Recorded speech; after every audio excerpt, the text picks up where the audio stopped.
light buzzer. Then she will explain the project. Hi everyone, this is Pooja. I am studying 9th class in this section. I am explaining about project. Sometimes rivers will be coming up of the bridges, then accident will happening. That's why we are keeping here alarm system.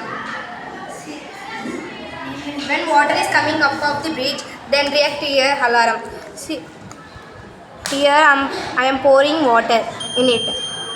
See, it is how reacting.